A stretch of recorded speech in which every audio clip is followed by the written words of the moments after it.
Catherine Bernardo, napalukso na lang kay Alden Richards. Bakit nga ba? Huy! Siyempre, ang lahat ay nangangarap ng walang hanggang kaligayahan sa kanilang mga puso. Of course, hindi naman po pwede para sa mga fans ng Katin Love Team na mauuwi na lamang sa wala ang lahat. Alam nyo ba na mas porsigido pa rin si Alden Richards na magiging makatotohanan ang isang pag-ibig nilang dalawa ni Catherine Bernardo. Si Alden at Catherine ang nararapat na magiging masaya at dapat nilang maipagpapatuloy ang isang relasyon na nagbibigay kaligayahan sa lahat.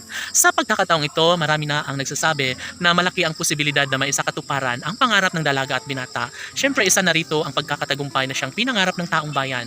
Hindi madali para sa mga netizens ang masumpungan at mabigo ang relasyong tunay na pinaghahandaan ni Alden Richards at Catherine Bernardo. Never na mawawala ang isang pag-ibig, lalo na at ibinahagi na ni Alden Richards at Catherine Bernardo ang isang magandang pagkakataon tungo sa pinangarap ng lahat.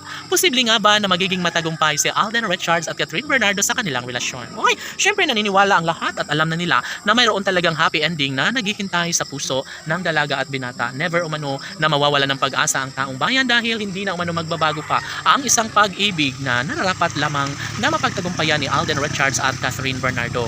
Hindi na kailanman magbabago pa ang isang pag-ibig, lalo na at si Catherine at Alden lamang ang deserve na magkakatuluyan at magsasama sa mahabang panahon.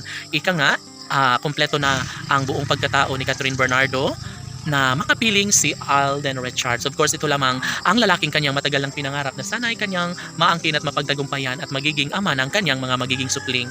Deserve nila ang lumigaya ni Alden at Catherine at nararapat lamang umano na may sakatuparan ang lahat ng ito dahil wala nang ibang mas makapagbibigay kaligayahan pa sa puso ng dalaga at binata, kundi ang pagtitinginan at wagas sa pag-ibig na inialay nila sa isa't isa.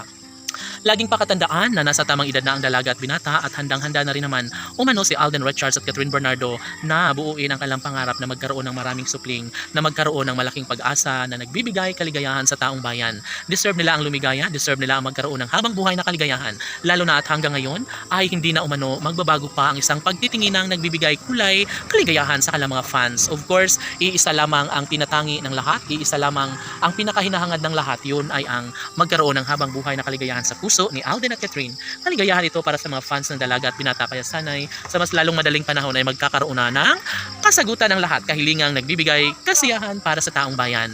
Laging sinasabi ng mga fans ng Katin Love Team na masayang-masaya na umano sila ngayon dahil nararamdaman na nila na darating din talaga sa tamang pagkakataon na maisakatuparan din ang isa sa pangarap ng taong bayan.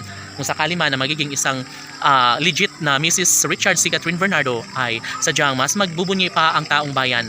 Magiging maligaya ang milyon-milyon ng mga tagahanga ng Katin Love Team. Sanay sa mas lalong madaling panahon sana ay magkaroon na ng happy ending, magkaroon na ng kasalang pinakahinihintay ng lahat para sa relasyon ni Alden at Catherine. Laban!